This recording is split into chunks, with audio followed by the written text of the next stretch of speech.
heard a loud noise in the heavens, and the Spirit instantly appeared to me and said the serpent was loosened. And Christ had laid down the yoke he had borne for the sins of men, and that I should take it on and fight against the serpent.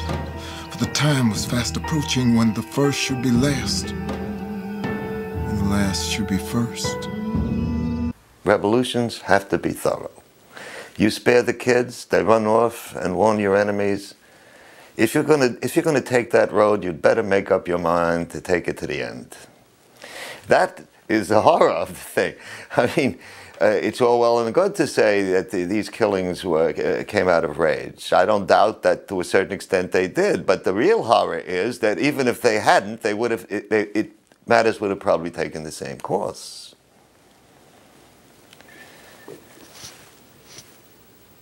A revolution is either thorough or it's doomed. Real revolutionaries know that, which is why they have to proceed in cold blood. His goal was to give freedom for his people. And if, way before Malcolm even said it, by any means necessary, and if that meant the killing of white children, so be it. And it was an uncompromising position, and I think it was based on something that he had seen around him, the killing of black children, the selling of black children. And it was reprehensible, but he, I understand why he did it. Old pirates, yes, they're by, sold I to the merchant ships. Minutes after they took I from the bottomless pits, but my hand was made strong by the hand of the Almighty.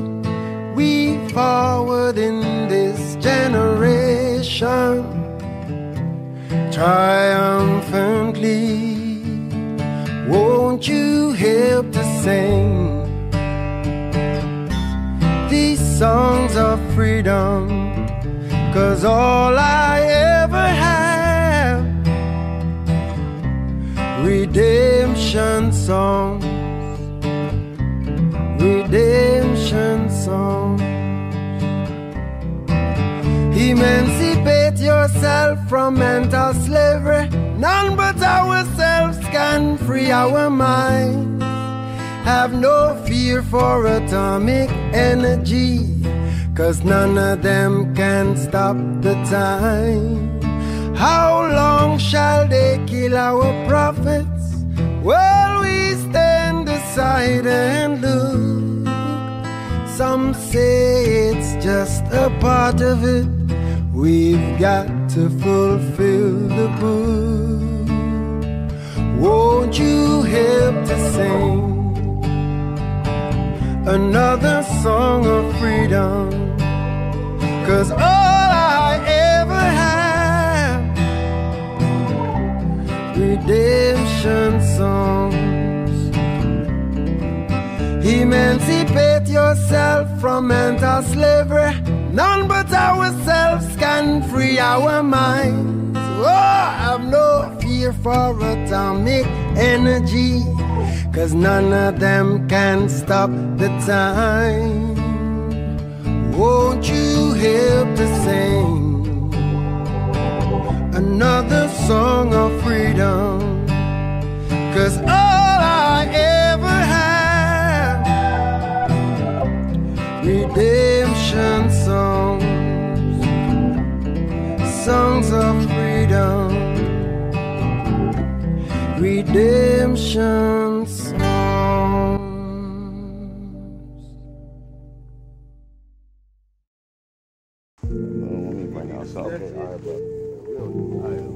So, Shalom, Israel. We're still in Virginia. We're about 9 miles away from the North Carolina border today. Okay? Nat Turner insurrection. Once again, why are you calling this an insurrection? Okay, when a man is fighting because he's being oppressed. Okay? Nat Turner, I'm gonna say it again, was a general. He had 70 soldiers, okay, with fighting the so-called white man and the oppression, okay, that our people were going through at that time. Okay? Would you have to understand, Israel, is be patient, okay? Nat Turner, he did what he did back then, okay, to try to uplift his people. Okay, we're not going to forget that. But we have to understand that through patience we possess our soul. The Lord will return and redeem Israel from the land of the enemy. So when the Lord returns, let's see what's going to happen. Give me Isaiah chapter 14. Isaiah chapter 14 and verse 1. For the Lord would have mercy on Jacob. For the Lord will have mercy on Jacob. Who is Jacob in the scriptures? You so-called blacks, you so-called Hispanics, whose fathers are of Negroid and Indian descent. You are the biblical Israelites. Read. And will yet choose Israel and set them in their own land. And set us in our own land, meaning take us out of captivity and put us back in the land of Israel. Okay, read. And the strangers shall be joined with them. All the strangers are going to join themselves to Israel. They're going to cleave to Israel. Read. And they shall cleave to the house of Jacob. And the people shall take them and bring them to their place. And the house of Israel shall possess them in the land of the Lord. And we're going to possess them in the land of the Lord, just like they possess us now. We're going to possess them in the land of the Lord. But let's see how we're going to possess them. Read. For servants and handmaids. For servants and handmaids. Okay? Just like you're a servant today. Read. And they shall take them captives, whose captives they were. And we're going to take them captives, whose captives that we were in captivity against them. Okay? We were in captivity from them. Read. And they shall rule over their oppressors. We're going to rule over our oppressors, Israel. Read. Verse 3. And it shall come to pass in the day that the Lord shall give thee rest from thy sorrow. And the Lord's going to give us rest from thy sorrow. Read. And from thy fear. And from the fear. Read. And from the hard bondage. And from the hard bondage. Let's take a look, Israel. Hard bondage. Let's take a look.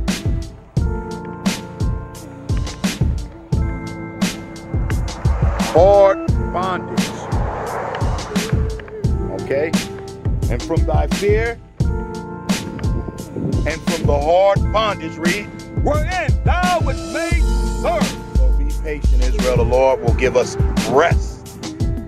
Nat Turner understood who he was. The Most High put the spirit on this brother to understand that he is an Israelite.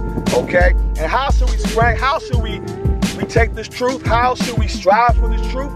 We'll go to the book of Ecclesiasticus. Okay? Ecclesiasticus, chapter 4 and verse 28. It says, strive for the truth unto death, and the Lord shall fight for thee. He strove for the truth unto the death. They hung the brother because why? Because the brother was striving for the truth, trying to get out of what we know as hard bondage. Okay, as we know, we cannot do this by might. We have to do it by what? The keeping of the commandments and the faith of Christ and repent as Israelites, okay? Again, we're visiting the landmark about Nat Turner's insurrection. Now, I'm going to read this from Wikipedia. Across Virginia and other states, state legislators passed new laws prohibiting education of slaves and free blacks, restricting rights of assembly and other civil rights for free blacks, and requiring white ministers to be present at black worship services. It was a required thing that white ministers would have to be at the black worship services, showing you again that the white man continually had to be an overseer on top of us to make sure that we were still indoctrinated with white man Jesus and his doctrine and his understanding of the Bible. Right now we're standing in front of a memorial, a part of the curse that was going to overcome our people. I'm going to give you another scripture to show you what our people was going through during these times of slavery. I'll give you the book of Deuteronomy chapter 28 verse 65. It says, and among these nations shalt thou find no ease. So we were scattered among the nations, and there was no ease at all. It says, neither shall the sole of thy foot have rest. So out here in these fields, our people didn't have any rest. We had no rest at all. one of the next things that we're going to do is go to Jamestown, and we're going to show that another curse that came upon us is how we were put on ships. This was already prophesied that something like this would happen. Go ahead. Leviticus chapter 26 and verse 38. And ye shall perish among the heathen, and the land of your enemies shall eat you up. And this is the land of our enemy. Believe me, your friend's not going to put you in slavery. And God has appointed us as the men to do his bidding. And let us be worthy of our calling. We gloried in these heroes, as children will. Sometimes we would create among ourselves, we boys in particular, you know, our own version of what Nat did and what we would have done if we'd have been old Nat, and how that would have satisfied us greatly. While some African Americans invoked Nat Turner's name as a great black hero and liberator, most Southern whites continued to portray him as a fanatic and villain who attacked an essentially benevolent institution. This became the dominant white view throughout the nation during the late 19th and 20th centuries. For you Northern Kingdom brothers, okay, Israel, you were here, okay, even as the time latest 1825, okay. We just read up the road, okay. Up the road we saw that Nat Turner what? Around this time was fighting for the brothers to be free, okay. You were being oppressed as well, the Northern Kingdom of Israel, okay. So this is how you captured it. Give me Psalms 55 and 20. The book of Psalms, chapter 55 and verse 20. He hath put forth his hands against such as be at peace with him. Because they tried to be at peace with him. Remember Plymouth Rock? Read. He has broken his covenant. He broke the covenant though, meaning Esau. This is talking about the so-called white man coming over to take down so-called Native American Indians. Read. Verse 21. The words of his mouth were smoother than butter. The words of his mouth were smoother than butter, meaning he made all these promises, okay, to them. Read. But war was in his heart. All along he wanted to take the land for himself. War was in his heart. He slaughtered over 77 million of them. Read. His words were softer than oil. His words were soft. In the beginning it seemed like everything was about peace and harmony. Read. Yet were they drawn swords. Yet he had drawn swords. So we're standing on the side of an Indian reservation. They was put in quarantine into an area, okay? This same area Nat Turner was fighting for freedom, okay? It says just to the north was Nottoway Indian Reservation. William Byrd, an Edomite, while running the boundary line between Virginia and North Carolina, which is only about 9 miles from here, visited these Indians April 7, 1729. Indians was living here as late as 1825, okay? Before the so-called white man kicked them out of here, started utilizing this land for tobacco, sugarcane, and different crops, okay? So, once again, Israel, we're proving that the Bible wins. The Bible is a history book. The word Indian is a byword, okay? Indian means savage. So they was calling out people, once again, byword and proverbs. Okay, Deuteronomy chapter 28 and verse 37. Indian means savage, okay? Okay, so go to Genesis chapter 49 and verse 19. Genesis chapter 49 and verse 19. Gad, a troop shall overcome him. Gad is what? The North American Indians, okay? Read. But he shall overcome at the last. He's going to overcome at the last because he's returning back to his true nationality as the children of Israel, as an Israelite, okay? And with that, we say shalom. So we got a discussion going on about where we just saw over there in Jerusalem, aka Portland, Virginia, 9 miles from the border of North Carolina. We're talking about the insurrection that they've labeled underneath Nat Turner's name. And you might have heard us say and mention, how could it possibly be an insurrection when he was oppressed and underneath slavery? All right. Tenoch's going to pull up the definition of insurrection. Let's go. Okay. Insurrection. An act or instant arising in revolt, rebellion, or resistance against civil authority or an established government. So it's an act of rebellion or revolt against what? Civil, what do they say? Civil authority. Civil authority. So once again, the discussion is, how can anything be civilized when it comes down to being a slave? There is no anything civilized about being a slave. Even civil authority, like, you know, to be a slave, you had no rights. So of course a person is gonna rebel against that, okay? They had things against them. First thing against them, the so-called white man is beating their behinds, you know, and tearing their skin up.